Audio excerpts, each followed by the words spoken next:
Hindi ko natuloy yung video. Kasi kumain pa ako noon. Ano? YouTube. Bago pa nga ako naghulog ng tag-200 pesos dito ay hinulugan ko muna ito ng tag-1,000. Nung kalakasan pa nga ng benta, first time deposit, doble yan. So 1,365 out of 200%.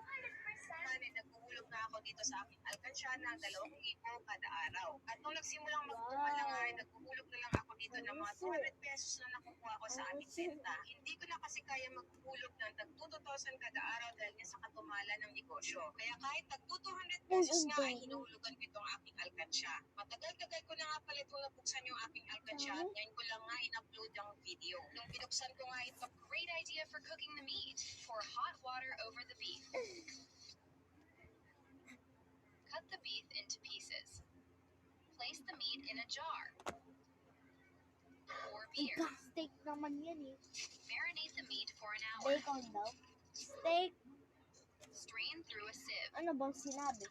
Meat. Place on the table and dry with paper Baka towel. iba yung sa kanila. Milk. Basta.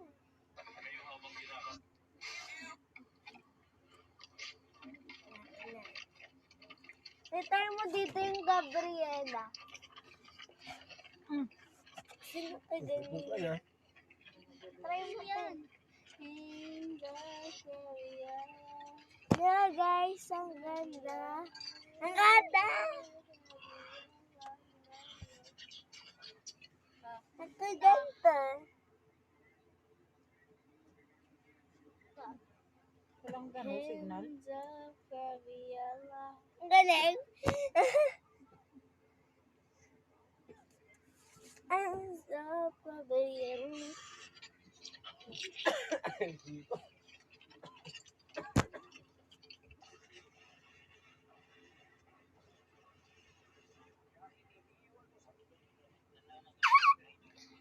First time ko lang mag-channel.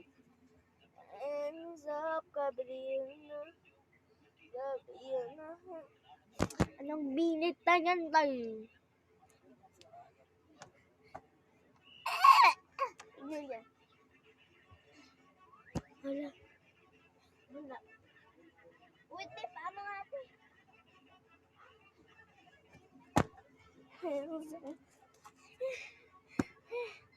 So, malapit na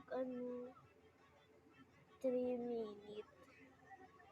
Bye-bye, guys! Bye!